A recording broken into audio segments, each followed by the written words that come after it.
Hello friends. सो आज हम study करने जा रहे हैं माइक्रोसॉफ्ट इंट्रा आईडी के बारे में, जिसको कि एज्योर एक्टिव डायरेक्टरी भी कहा जाता है और एडी सर्विसेज भी कहा जाता है। तो आखिर ये एडी सर्विसेज और ये माइक्रोसॉफ्ट इंट्रा आईडी, इसकी क्या ज़रूरत है, सबसे पहले तो हम ये जानें। तो देखिए, अभी तक तो हमने ये देखा कि हम कैसे एप्लीकेशंस को बनाएंगे, कैसे डिफरेंट सर्विसेज को यूज़ करेंगे। अब जो है एक मेजर कंसर्न आता है हमारा ऑथेंटिकेशन का, यूज़र को ऑथेंटिकेट करने के लिए। ओके, सो यूज़र को ऑथेंटिकेशन का प्रोसेस हम कैसे मैनेज करते हैं ये हम देखेंगे, और पहले कैसे मैनेज करते थे, क्या प्रॉब्लम्स आती थी, और अब हम एज्योर के हेल्प से कैसे मैनेज कर रहे हैं, इसको देखेंगे और इस चीज़ को समझने की कोशिश करेंगे। ओके, सो यहाँ पर आपको स्क्रीन पे दो टॉपिक्स दिख रहे होंगे, एक माइक्रोसॉफ्ट इंट्रा आईडी और एज्योर एक्टिव डायरेक्टरी और एडी सर्विसेज भी इसको कहते हैं। तो ये दोनों नाम में ऐसा नहीं कि दो डिफरेंट है, दोनों एक ही है। पहले इसका नाम एज्योर एक्टिव डायरेक्टरी था, अब जो है माइक्रोसॉफ्ट ने इसको रीनेम कर दिया है माइक्रोसॉफ्ट इंट्रा आईडी में। सो आप अगर सर्च करेंगे एज्योर एक्टिव डायरेक्टरी तो ये आपको एज्योर पोर्टल पे नहीं मिलेगा, आपको जो है माइक्रोसॉफ्ट इंट्रा आईडी ही मिलेगी। ओके, सो पहले तो ये टॉपिक क्लियर कर दिया मैंने कि ये दोनों एक ही है और ये दोनों में कोई डिफरेंस नहीं है। ओके, बाकी जो सर्विसेज पहले एज्योर एक्टिव डायरेक्टरी में बनी हुई थी वो सारी की सारी एज इट इज़ काम कर रही हैं, नाम चेंज करने से कोई डिफरेंस नहीं हुआ है। जस्ट लाइक सपोज कीजिए कि आज से 3-4 इयर्स बैक अगर किसी ने माइग्रेट किया हो और एज्योर एक्टिव डायरेक्टरी को यूज़ किया हो और आज वो उसे माइक्रोसॉफ्ट इंट्रा आईडी के लिए कुछ चेंज करना पड़े, तो ऐसा नहीं है। ओके, सो बस केवल नाम चेंज हुआ है और कुछ नहीं, बाकी सारी सर्विसेज सारे फंक्शनैलिटी सेम ही है। ओके, सो आइए देखते हैं कि हम ऑथेंटिकेशन के लिए क्या करते हैं। ऑथेंटिकेशन मीन्स यूज़र को हम ऑथेंटिकेट करते हैं कि यूज़र जो लॉगिन कर रहा है ये ऑथेंटिक यूज़र है कि नहीं। उसके बाद फर्दर ऑथोराइजेशन करते हैं। सो एक जनरल ये क्वेश्चन आपका आता है कि what is the difference between authentication and authorisation. तो ये बिगिनिंग लेवल पे पूछा जाता है कैंडिडेट से। सो यहाँ पर हमने ये देखा कि ऑथेंटिकेशन दैट मीन्स कि यूज़र को ऑथेंटिकेट करना कि ये यूज़र इस एप्लीकेशन को यूज़ कर सकता है कि नहीं। उसके बाद ऑथोराइज़ करना दैट मीन्स कि वो कौन कौन से पेजेस को एक्सेस कर सकता है। ओके, सो अब चलिए नेक्स्ट स्लाइड पे चलते हैं। तो नेक्स्ट स्लाइड पे आप ये देखेंगे कि ट्रेडिशनल ऑथेंटिकेशन के बारे में मैंने कुछ लिखा है। सो याद होगा आपको कि इस तरह से हम अपने लैपटॉप में या किसी भी एप्लीकेशन को यूज़ करते थे पहले, तो क्या करते थे कि एक यूज़र नेम और पासवर्ड का ऑप्शन होता था। हम यूज़र नेम पासवर्ड डालते थे और लॉगिन करते थे, जिसको कि पासवर्ड बेस्ड ऑथेंटिकेशन कहते थे। ओके, सो ये पासवर्ड के थ्रू ऑथेंटिकेट हो रहा है, इसीलिए पासवर्ड बेस्ड ऑथेंटिकेशन है। ओके, सो ये हम पहले करते थे। आज के डेट में ये हम नहीं करते। ठीक है, क्यों नहीं करते? तो इसके पीछे बहुत सारा रीज़न है। ओके, सो अगर हम बात करें तो सबसे पहले तो आपको इसी स्लाइड पे मिल रहा होगा कि ये जो है सिक्योर नहीं है। ओके, सिक्योर नहीं है दैट मीन्स कि सिक्योरिटी इसमें अगर मान लीजिए हम कहें कि अगर आपका पासवर्ड अगर किसी ने देख लिया या कहीं से भी लीक हो गया, तो फिर वो आपके सारे सिस्टम को एक्सेस कर सकता है। ओके, और आपके पास ऑप्शन भी नहीं होता उस टाइम पे चेंज करने का, क्योंकि ये पूरा का पूरा जो है ये लोकली सेव होता है। ओके, सो आपका पासवर्ड किसी ने देखा, आप उसके बाद में लंच पे गए या कहीं बाहर गए, अपना लैपटॉप छोड़ के कोई आसानी से उसको एक्सेस कर सकता है और एक्सेस करके उसमें जो है आपके सारे सिस्टम को हैक कर सकता है।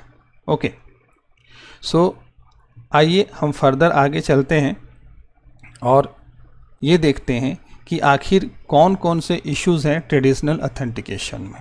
ओके, सो पहला आप देख रहे होंगे multiple application multiple password. Okay, so पहले क्या था कि आप ऑफिस जैसे कि एक नई हायरिंग हुई तो उसे एक नया लैपटॉप या एक नया डेस्कटॉप दिया गया, तो उस डेस्कटॉप में उसकी यूज़र आईडी और पासवर्ड आईटी वाले ने क्रिएट कर दी और उसके बाद में वो उसे हैंड ओवर कर दिया और फिर जो भी नया एम्प्लॉई है वो उसको एक्सेस कर रहा है। ओके, इसके बाद जितने भी एप्लीकेशंस होंगे, सपोज़ कीजिए कि मान लिया जाए कि अगर एक आध दो एप्लीकेशन है तब तो इजी वे में हैंडल हो जाता है, लेकिन जैसे कि बड़ी कंपनियों में बहुत सारे एप्लीकेशंस होते हैं, जैसे कि एक अटेंडेंस मार्क करने का है, लीव का अलग है, उसके बाद आपका आईटी डिक्लेरेशन का अलग है, इस तरह से बहुत सारी एप्लीकेशंस होती हैं। सो इन सारे एप्लीकेशंस के लिए अगर ट्रेडिशनल वे में जाएं तो सब में क्या होता था कि यूज़र आईडी पासवर्ड क्रिएट किए जाते थे और ये user ID password locally database में या कहीं पर भी अब जो फ्लैट फाइल है उसमें सेव करके रखते थे। ओके, सो इस तरह से ये लोकली सेव है। तो अब जितने भी एप्लीकेशन हैं उतने पासवर्ड, अब आप समझ सकते हैं। अब आप एक पासवर्ड क्रिएट करके भी कर सकते हैं, बट क्या होता है कि सिक्योरिटी रीजन से डिफरेंट पासवर्ड बनाते हैं। तो अब आपके पास सबसे बड़ा चैलेंज है कि आप इन सारे पासवर्ड्स को याद रखिए।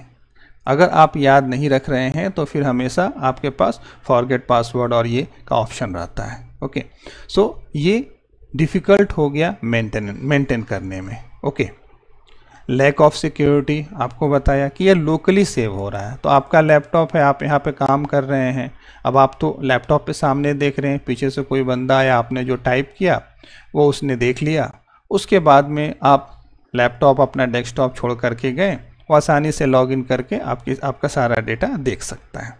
ओके, सो ये सिक्योरिटी का एक इशू हो गया। उसके बाद आते हैं डिफ़िकल्ट टू मेंटेन।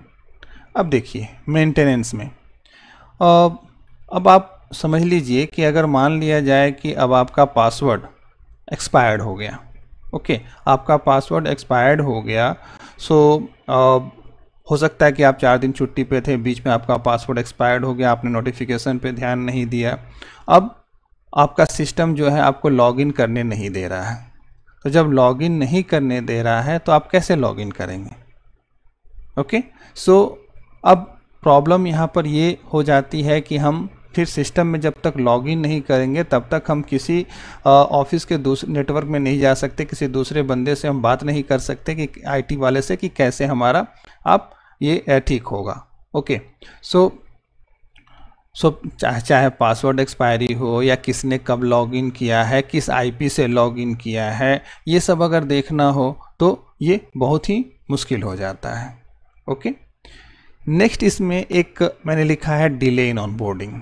अब क्या है, एक नया बंदा ज्वाइन करता है, उसके बाद अब क्या है कि उसके लिए सबसे पहले तो लैपटॉप डेस्कटॉप अरेंज करो, अरेंज करने के बाद में उसमें सारे एप्लीकेशंस इंस्टॉल कराओ, फिर उसके बाद क्या कहते हैं जितने भी एप्लीकेशंस हैं उसमें वो रिक्वेस्ट रेज करेगा, सब में उसके पासवर्ड्स बनेंगे, तब जा कर के वो फुल्ली तरीके से ऑफिस के सारे एप्लीकेशंस को यूज़ कर पाएगा। सो ये प्रोसेस टाइम टेकन होता है। ओके, एक सबसे जो इम्पॉर्टेंट है, not able to get remote support. अब आप सपोज करो कि आप गए हुए हो कहीं हॉलीडे पे गए हुए हो और अचानक आपका पासवर्ड या सिस्टम में कोई ऐसा है पासवर्ड इशू आ जाता है, तो आप कैसे हेल्प लोगे? क्योंकि आपके पास हेल्प लेने का कोई ऑप्शन नहीं है। आप अपना पासवर्ड भूल गए, पासवर्ड एक्सपायर हो गया, तो उस केस में आप आईटी वाले को कॉल करेंगे, तो आईटी वाले के पास एडमिन का यूज़र आईडी पासवर्ड होता है, तो वो एडमिन का यूज़र आईडी पासवर्ड तो आपको शेयर नहीं कर सकता। अगर वो शेयर करता है तो उसकी जॉब जा सकती है। ओके, सो इसीलिए वो अब आप सपोर्ट कोई नहीं ले पाओगे। अब आप जब तक कि वो आप रिटर्न बैक होकर के ऑफिस नहीं आओगे तब तक आईटी वाला भी आपको सपोर्ट नहीं कर सकता है। ओके, सो ये इशू एक ट्रेडिशनल ऑथेंटिकेशन में हो गया। ओके, तो इतने सारे इश्यूज हैं। तो अब इन इश्यूज को अभी हम आगे नेक्स्ट स्लाइड में देखें कि आखिर इन इश्यूज को ये एज्योर एक्टिव डायरेक्टरी या माइक्रोसॉफ्ट इंट्रा आईडी जो है ये कैसे रिजॉल्व करता है। ओके, सो इसमें अगर हम बात कहें तो ये कम्प्लीटली क्लाउड बेस्ड होता है। ओके, दैट मीन्स कि आपका जो ऑथेंटिकेशन है वो पूरा का पूरा क्लाउड पे सेव है। ओके, जिसको कि मैं भी एक्सेस कर सकता हूँ और जो सपोर्ट देने वाला बंदा है वो भी एक्सेस कर सकता है। और इजी वे में, सपोज जैसे कि मैंने अभी आपको बताया कि रिमोट सपोर्ट आप नहीं ले पाएंगे, तो अब क्या है कि आपका क्या करेगा, वो वहाँ से आपका वो पासवर्ड रीसेट कर देगा। तो रीसेट जब कर देगा तो आप इजी वे में न्यू पासवर्ड बना करके यूज़ कर सकते हैं। ओके, इसके अलावा आप किसी भी डिवाइस से आप अपना एप्लीकेशन ओपन कर सकते हैं और ऑथेंटिकेट कर सकते हैं। ओके, सो इसमें क्या होगा कि आपका ऐसे कंपनी ABC है, तो आपका पासवर्ड मान लिया जाए कि आप ए हैं, तो mr.a@abc.com ये आपकी ऑफिशियल ईमेल आईडी है। इसी ईमेल आईडी पे ऑथेंटिकेट होगी। सो ये भी बात है कि हाँ, बहुत सारे कंपनीज़ में जो एप्लीकेशंस होते हैं वो केवल उनके नेटवर्क पे ही ओपन होते हैं, लेकिन कुछ एप्लीकेशंस आउटसाइड में भी अलाउ करते हैं वो। तो इस केस में आपका क्या है कि आप एक्सेस कर सकते हैं और आप चाहे तो अपने मोबाइल से लॉगिन करके देख सकते हैं, आप अपने आईपैड से कर लीजिए, किसी से भी कर सकते हैं। ओके, सो ये एक मतलब आपका क्लाउड पे आपकी आईडी सिंक होने से ये बेनिफिट्स हैं। इसके अलावा अब देखिए इसमें और कितने फीचर्स हैं। आइडेंटिटी मैनेजमेंट, पूरा का पूरा यूज़र का मैनेजमेंट और एक्सेस ऑफ टू रिसोर्सेज, ये सारा का सारा आपका वहीं से मैनेज हो सकता है। ओके, मीन्स कि अब उसमें क्या होगा कि क्या करते हैं, ग्रुपिंग बना दी जाती है। ग्रुपिंग बना दी गई कि ठीक है कि अगर इस डिपार्टमेंट का बंदा है, ठीक है, तो इसका ये एप्लीकेशन पे एक्सेस होगा और ये इसका ग्रुप है। तो जैसे ही कोई नया ज्वाइन करता है, न्यू रिक्रूट होता है, तो उसको उस ग्रुप में ऐड कर दिया जाता है। That's it.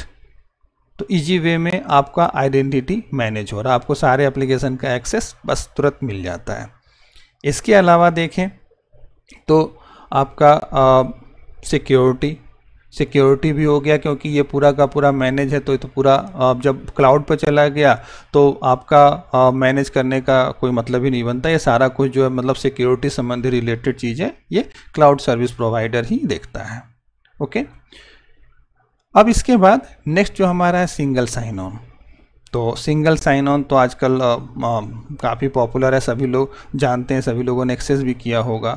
कि इसमें क्या होता है कि आपकी जो ऑफिशियल ईमेल आईडी होती है उससे आप अपने लैपटॉप में एक बार लॉगिन कर लिए, एप्लीकेशन में आपने अगर इनकॉग्निटो मोड, प्राइवेट मोड पे भी विंडोज़ को ओपन किया, तो आपको केवल एक बार लॉगिन करना है। फिर उसके बाद उस ऑथेंटिकेशन से आप जितनी भी एप्लीकेशन से सारे एप्लीकेशन को एक्सेस कर सकते हैं। आपको किसी दूसरी एप्लीकेशन में लॉगिन करने की ज़रूरत नहीं पड़ती है, अगर वो सिंगल साइन ऑन से इंटीग्रेटेड होता है तो। ओके, तो सिंगल साइन ऑन कैसे कॉन्फ़िगर होता है, क्या होता है, ये अलग ही एक टॉपिक है। ओके, जिसको कि आप जब डेवलपर का प्रिपरेशन करेंगे तो उसमें उस चीज़ को स्टडी करेंगे। नेक्स्ट क्या है, multi factor authentication. So multi factor authentication में क्या होता है, अभी आप देखते हैं कि जैसे कि अब मान लिया जाए एक तरह से जीमेल का ही एक्सेस है आपका, आप जीमेल एक्सेस करते हैं तो वो क्या होता है कि सबसे पहले तो एक सिक्योरिटी कोड आ जाएगा, या नहीं तो फिर क्या कर सकते हैं कि वो जो इनका ऑथेंटिकेटर ऐप होता है उसके थ्रू ऑथेंटिकेट होता है। आप कॉल करने का फैसिलिटी होता है, फिर इसके बाद में डिफरेंट ऑप्शंस होते हैं जिसको कि आप यूज़ करके आप अपने डिवाइस को ये कर सकते हैं।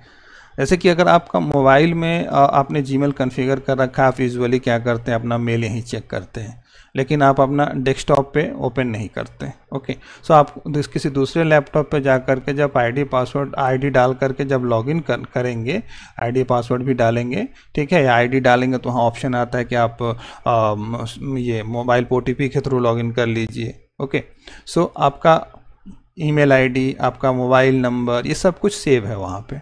सो अब क्या है कि वो वहाँ से आपको ट्रिगर करेगा, फिर उसके साथ ही साथ आपके मोबाइल पे भी ऑथेंटिकेशन आता है उसी समय, ठीक है, कि ये जैसे गूगल आईडी के थ्रू आएगा, गूगल के थ्रू कि ठीक है कि ये आप मतलब आपका इस डिवाइस से लॉगिन हो रहा है, कंफर्म कीजिए, आप यस करते हैं तो लॉगिन होता है। तो इस तरह से डिफरेंट वेज हैं आपको अपने सिक्योरिटी को इन्हांस करने के लिए। तो अगर कोई पासवर्ड आपका हैक भी कर लेता है तो वो मल्टी फैक्टर ऑथेंटिकेशन के थ्रू फेल हो जाएगा, वो फिर आपके डिवाइस में इंटर नहीं कर पाएगा। ओके, अब देखिए नेक्स्ट है conditional access, control access based on condition such as location and device. तो जैसे कि मैंने बताया कि आप चाहते हैं कि ये पर्टिकुलर एप्लीकेशंस जो है ये केवल इंडिया में ही एक्सेस हो, तो वो भी आप कर सकते हैं। ये पर्टिकुलर एप्लीकेशन केवल यूएस यूके में हो तो वो भी आप कर सकते हैं। ये केवल लैपटॉप्स ओपन कर सके, मोबाइल से ना हो सके, वो भी आप कर सकते हैं। और मल्टीपल ऑप्शंस आपके पास हैं, ठीक है। Next, application management. अब देखिए, अब कोई भी एप्लीकेशन आप डेवलप किए, अपने क्लाउड पे डाला, या ऑन प्रीमाइसेस ऐप्स आपके हैं, आपने ऑन प्रीमाइसेस ही रखा है, अगर उसमें आपने एज्योर एडी या माइक्रोसॉफ्ट इंट्रा आईडी इसको कॉन्फ़िगर कर दिया, तो फिर क्या है कि यूज़र बेस के लिए आपको कोई चिंता करने की ज़रूरत नहीं है। बस यूज़र बेस का जो रोल होगा, जो असाइन होगा रोल, उसी रोल के बेसिस पे ये सारा का सारा आपका एप्लीकेशन में पूरा आप ऑडिट ट्रेल बना सकते हैं कि कौन एक्सेस किया, क्या किया, और आप पूरा एप्लीकेशन का ये पार्ट जो है ना कम्प्लीटली के पूरा का पूरा जो यूज़र मैनेजमेंट का पार्ट होता था, ये शिफ्ट हो गया पूरा का पूरा आपका माइक्रोसॉफ्ट इंट्रा आईडी पे, एज्योर पे। ओके, तो ये कुछ की फीचर्स हैं माइक्रोसॉफ्ट इंट्रा आईडी या एएडी का। नेक्स्ट, अब इतना मैंने बता दिया, तो आप अब ये कंपेयर कर सकते हैं कि हमारा मॉडर्न ऑथेंटिकेशन और एज्योर एंड इसका बेनिफिट क्या है। बेनिफिट सिक्योरिटी हो गया, आपका यूज़र एक्सपीरियंस, एक ही पासवर्ड सब जगह एक्सेस कर लेगा, तो उसे बार बार लॉगिन नहीं करना पड़ेगा। ओटीपी के थ्रू लॉगिन आप कर सकते हैं, उसके थ्रू भी हो जाएगा, आपको पासवर्ड याद करने की ज़रूरत तक भी नहीं है, पासवर्ड लेस ऑप्शंस पे आ गए हैं हमारे पास। कंप्लायंस, जितने भी सिक्योरिटी कंप्लायंस हैं वो सब कुछ आप कर सकते हैं इसमें। अगर कोई किसी का पासवर्ड 90 डेज में एक्सपायर करना है, ठीक है, पासवर्ड का ये स्ट्रॉन्ग पासवर्ड होना चाहिए, वो सारा कुछ आप मैनेज कर सकते हैं। साथ ही साथ इसका एक और बेनिफिट है स्केलेबिलिटी।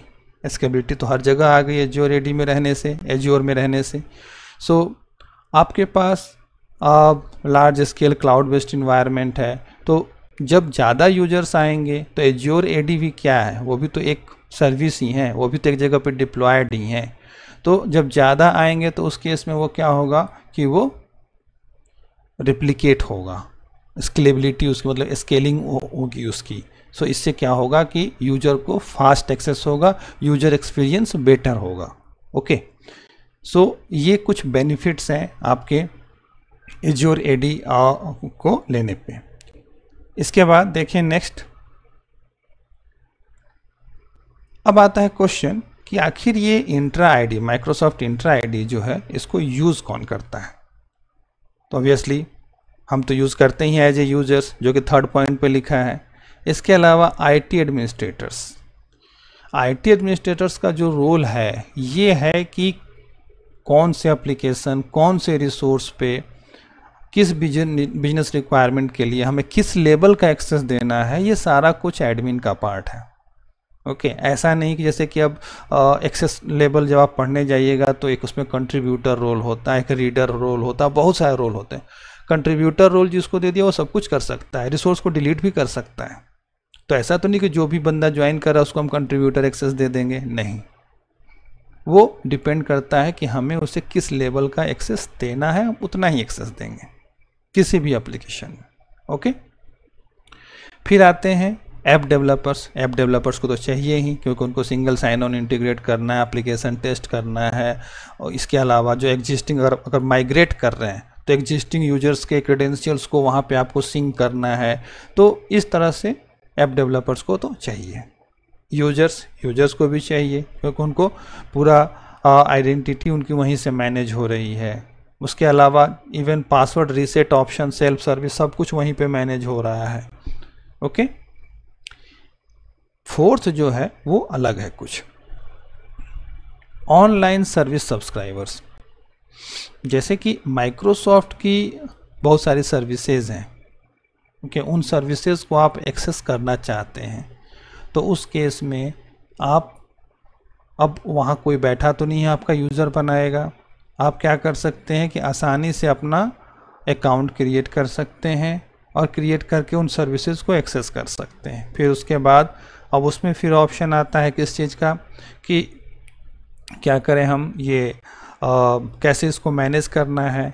ठीक है, तो कोई भी सर्विस है, उस सर्विस को आप एक्सेस कर रहे हैं और उसी के बीच में आपको ऑप्शन आ जाए कि ये सर्विस बस इतने दिनों के लिए फ्री है। ठीक है, तो अब आप क्या है कि जब इतने दिनों के लिए फ्री है तो उस केस में फिर आपको उसको, और जब क्या कर सकते पेमेंट करते हैं तब जा कर के फिर वो सर्विस एक्सटेंड होती है।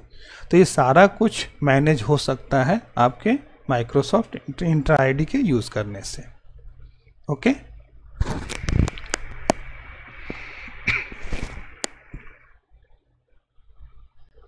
अब देखिए एक इसमें आता है Microsoft Entra domain service. Okay, so अब क्या है कि इसमें आपका जो भी कह सकते हैं कि एक एक्चुअल में ये तो कम्प्लीटली एक कह सकते हैं कि ये पूरा प्रोडक्ट है, एक मतलब लिस्ट ऑफ प्रोडक्ट्स है। ओके, जिसको कि हम ये कह सकते हैं कि जितना भी access management, endpoint management, security feature, data या जो भी इस तरह की चीज़ें हैं, ये सारी की सारी चीज़ें हमारे जो ऑन प्रेमाइसेस में हम मेंटेन करते थे, इन सभी को हम इस सर्विस को यूज़ करते हुए इन सभी को हम डायरेक्टली वहाँ शिफ्ट कर सकते हैं। अब सवाल ये उठता है कि क्या हम अपने एग्जिस्टिंग ऑन प्रेमाइसेस के को एज्योर एडी में शिफ्ट कर सकते हैं? तो हाँ, हम कर सकते हैं। ओके, सो ये कैसे कर सकते हैं, ये तो फिर प्रैक्टिकल इम्प्लीमेंटेशन की बात है, तो वो तो डेवलपर रोल पे आएगा। बाकी अभी हम केवल ये जानेंगे कि माइक्रोसॉफ्ट इंट्रा डोमेन सर्विस जो है वो हमारा वो सर्विस है जो कि इन सभी चीज़ों को मैनेज करने का काम करता है। ओके, सो ये बेसिक नॉलेज जो है ये केवल कि एज्योर एडी क्या होता है, माइक्रोसॉफ्ट इंट्रा आईडी क्या होता है, हमने इस वीडियो में कवर किया। बाकी हम ऑथेंटिकेशन के जो डिफरेंट वेज हैं उसको हम नेक्स्ट वीडियो में कवर करेंगे। Okay, thank you.